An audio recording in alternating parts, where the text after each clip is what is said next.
dedicated to empowering you with information to make positive choices and be advocates for your overall well-being. Welcome to The Health View.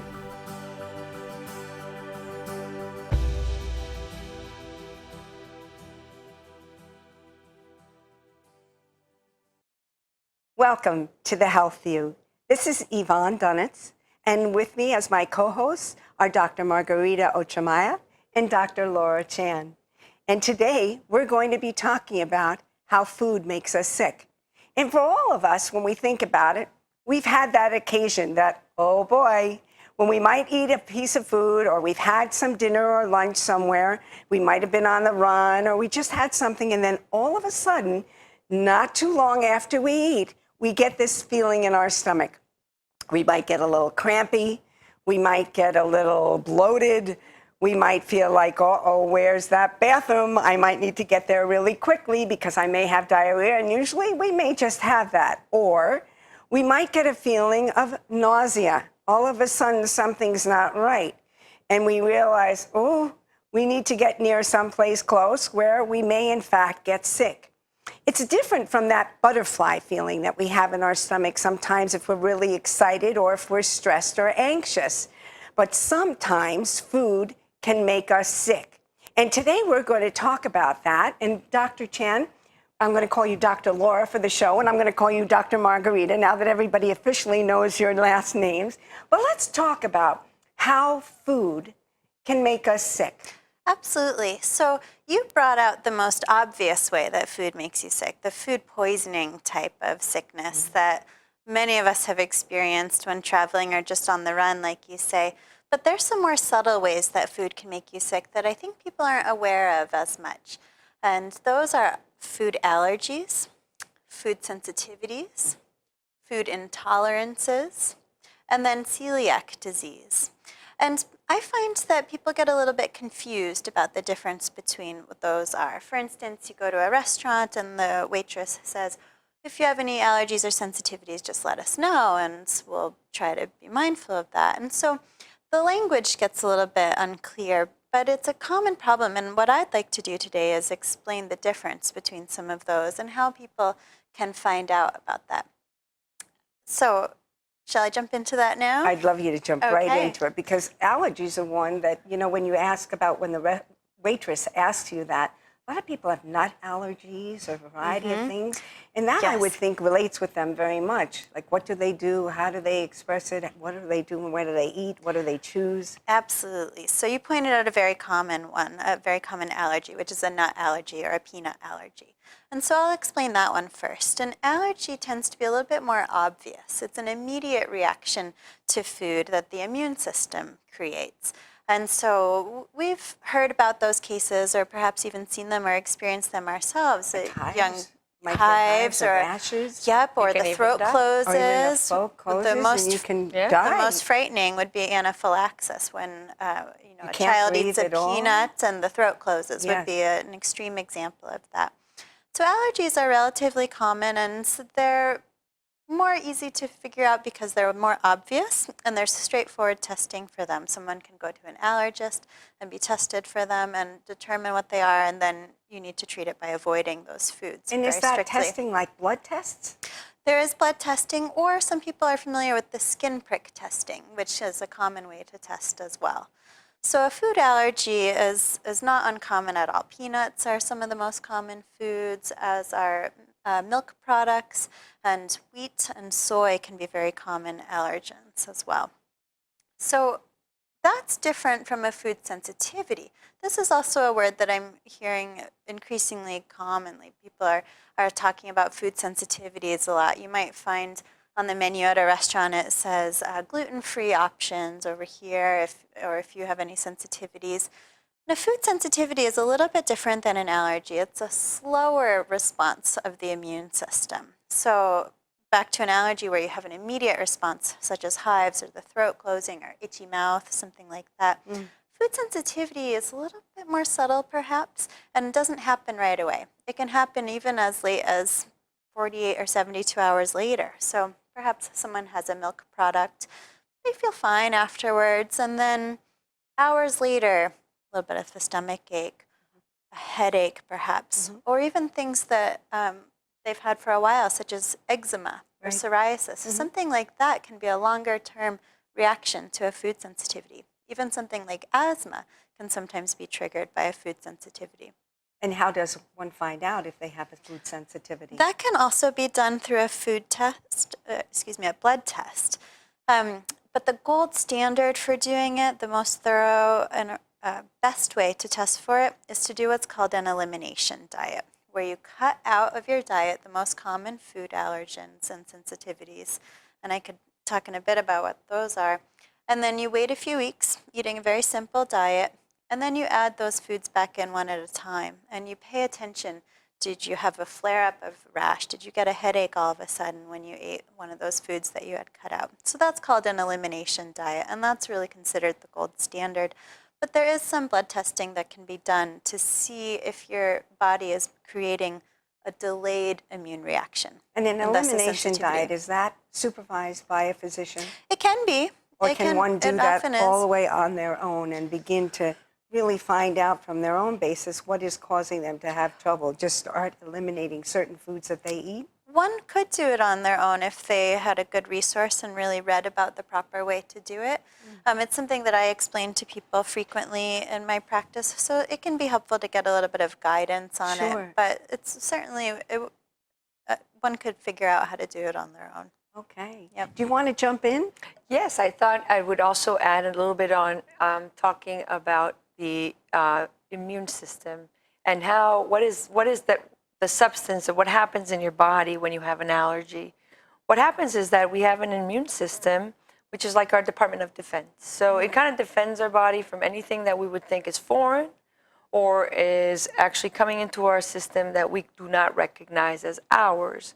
So we have actually some circumstances in which one can actually attack the body on its own, and those are usually called autoimmune situations.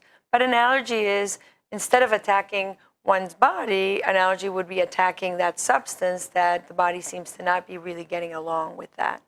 And so what ends up happening with an allergy is typically, like you talked about, and I wanted to elaborate a little bit on what could be the signs to realize, well, is there an anaphylactic reaction, which in layman's terms, is it an allergy that can kill you?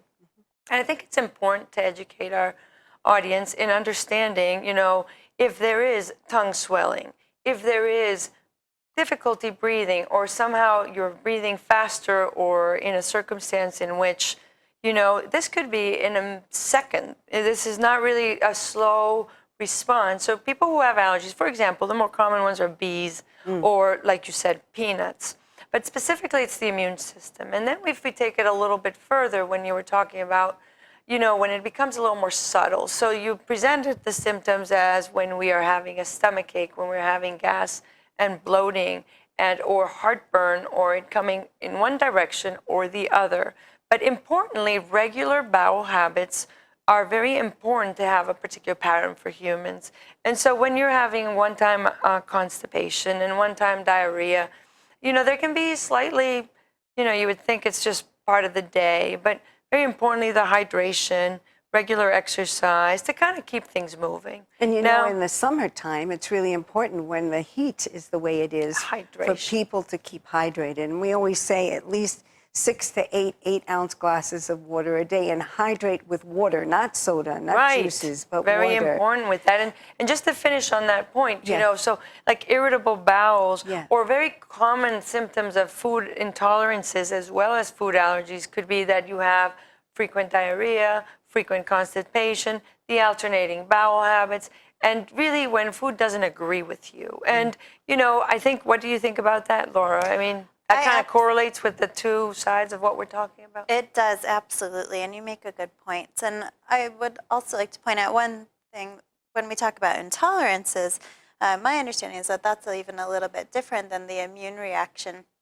The most common one being lactose intolerance. We hear that a lot. We do. And that's often when we don't have the right enzymes in our digestive tract to break down that food. And so what's the solution to that, and how do we find that Well, if out? it's an intolerance, usually you're running to the bathroom after you've had some ice cream, for instance. So if someone could take, a lactate And it's pill, usually with loose bowels, right? usually. That's the Yep. usual So it's symptom for that's that. a very common symptom for an intolerance, like a lactose intolerance. You're just not able to break the food down because you don't have the right enzymes in your digestive tract. So you can take the enzyme with the food, or they make something like lactate milk, which takes out the lactose. And then in theory, if you had just an intolerance, you should be able to eat that food with no problem. You should have the lactate milk with no problem.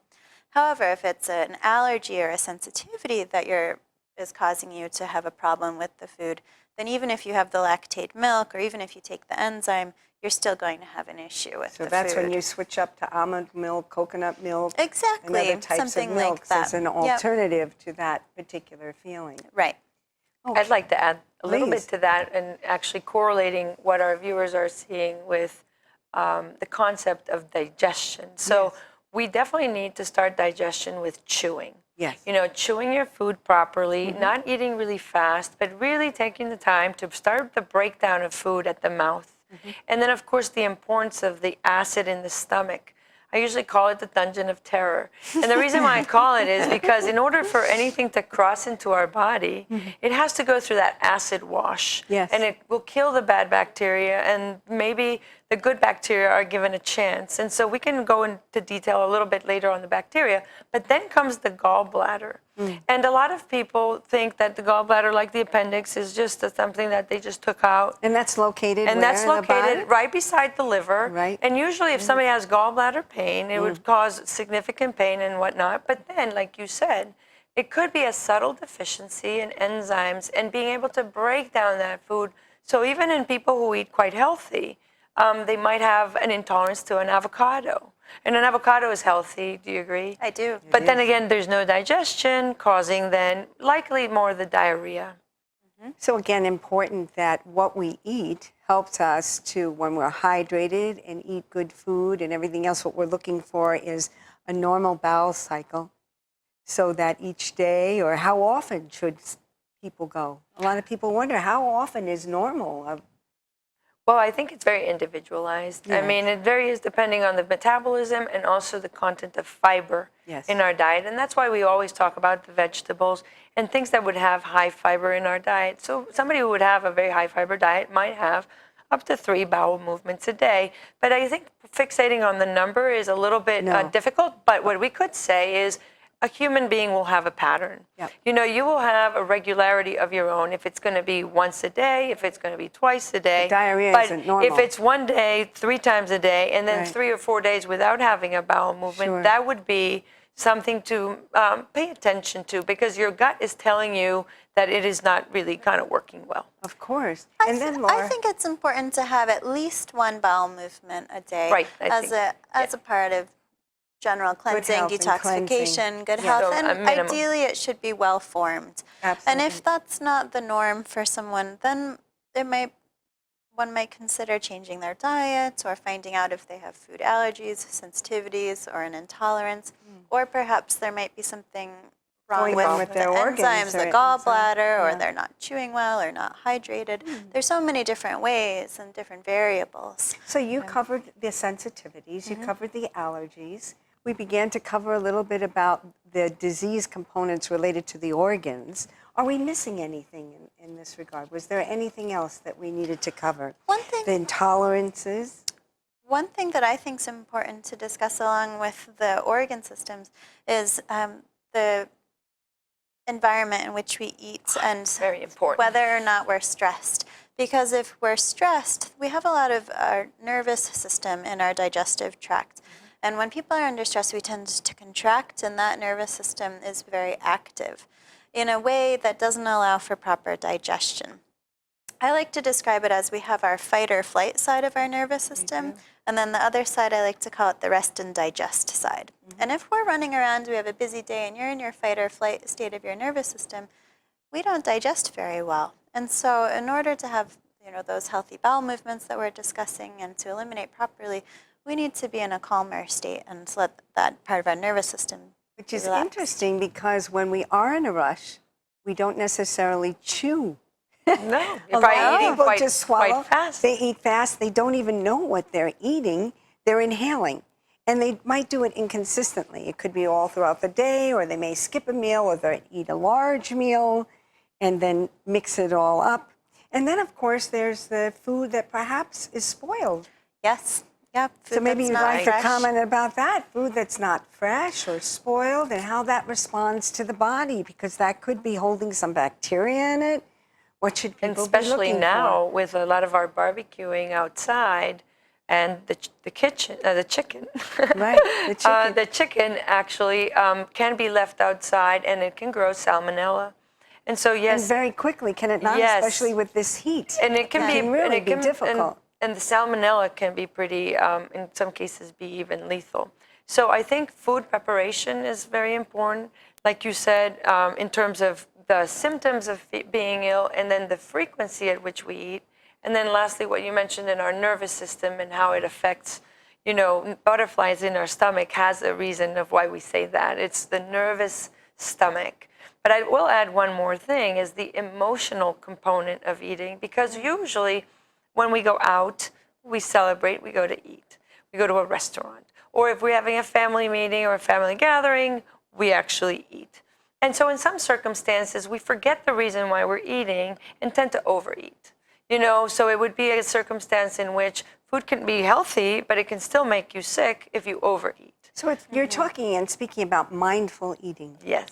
And really making good choices about the food that we choose to eat, making good choices related to our preparation. And it is timely for us when you talked about barbecuing. A lot of people forget that food cannot be outside for long periods. And what happens is they barbecue, everybody gathers around, and the food is sitting at the table. And it could be there a while people are engaging in conversation and doing whatever. So one of the things that they can do is place the food on ice. Keep it chilled, even taking bowls or in a cooler, and then serve it and put it back in the cooler. Then some people are worried, well, what happens and it won't stay hot?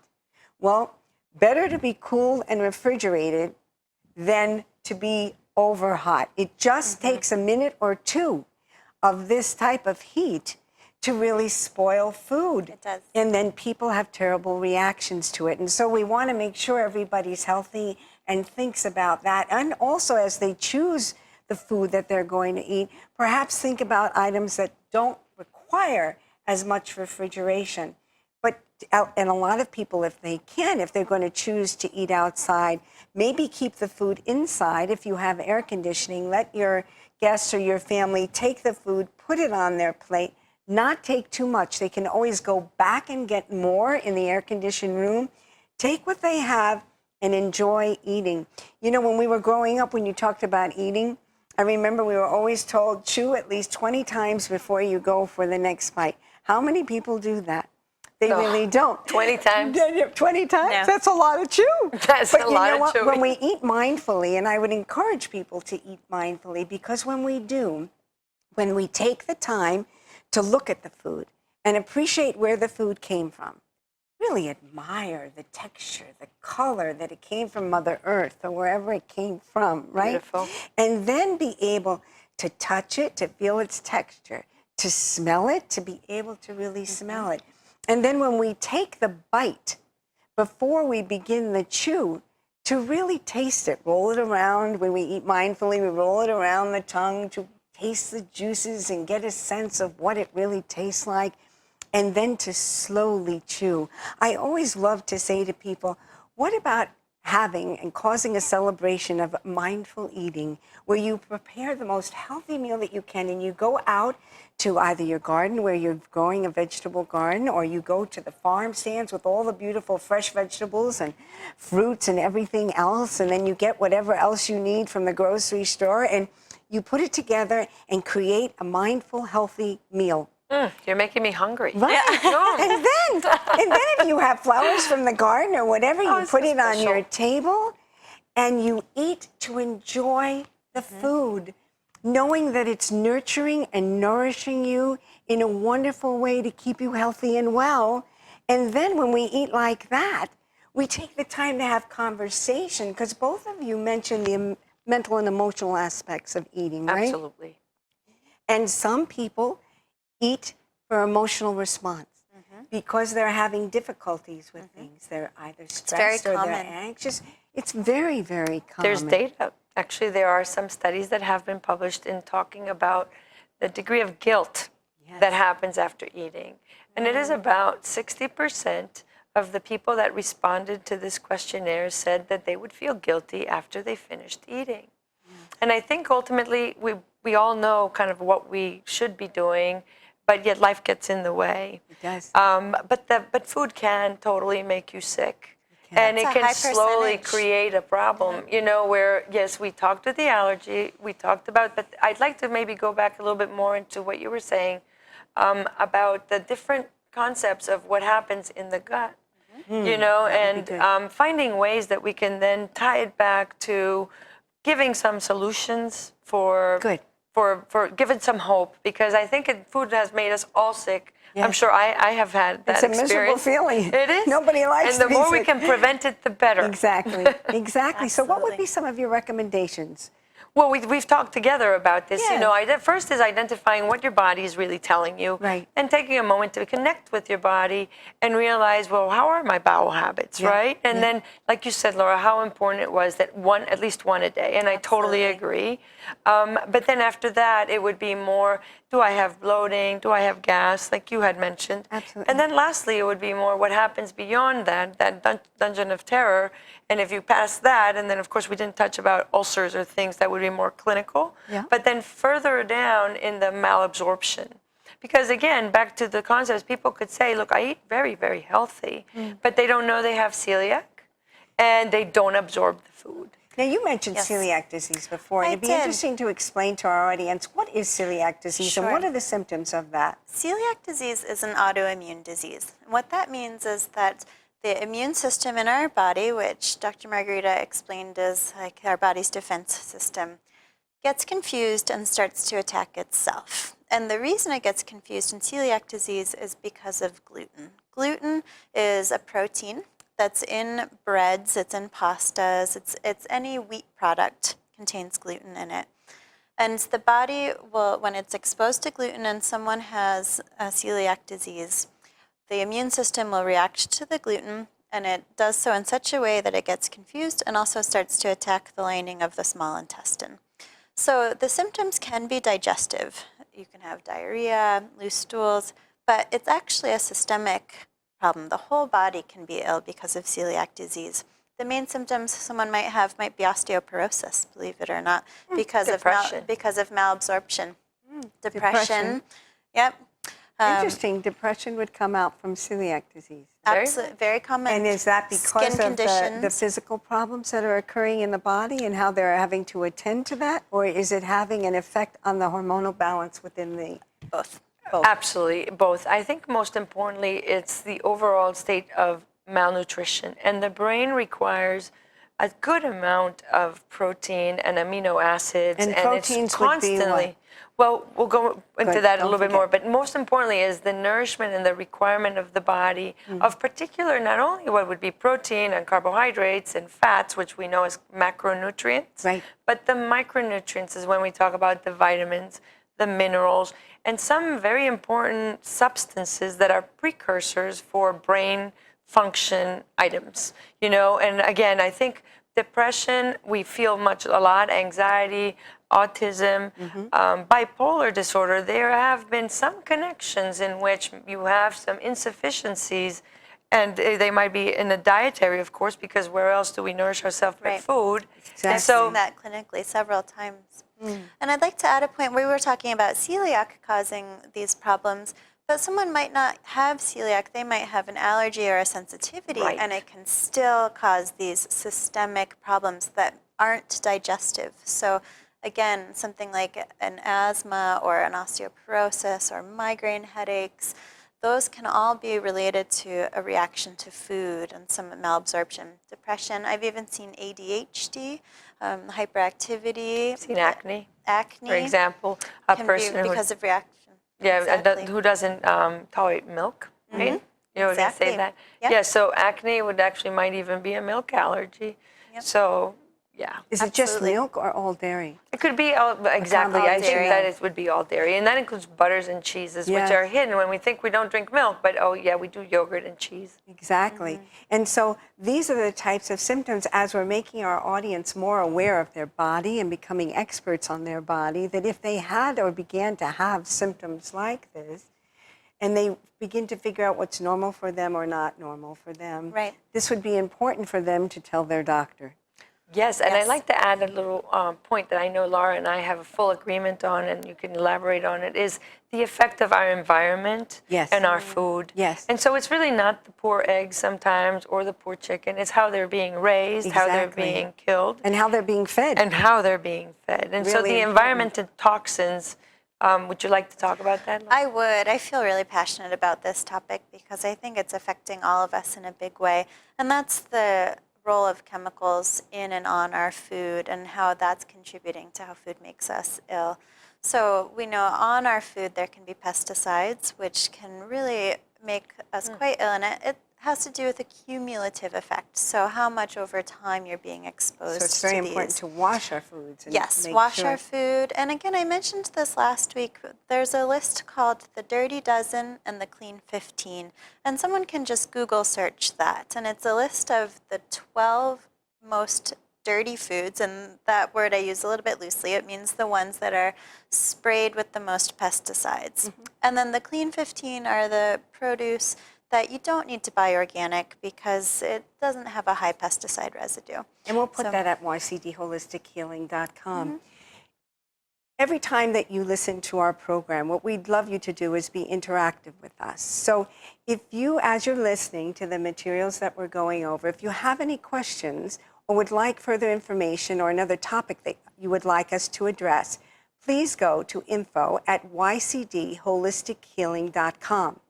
We will be checking that, and we will be including the questions that you have in each show that we make and try to address them as well as other issues. It's very important as we conclude our program to remember to eat well, eat healthy, take excellent care of yourself. Be sure to sleep well, drink plenty of water, and take the best care of yourself as you possibly can. We look forward to seeing you next week. Be well and take care.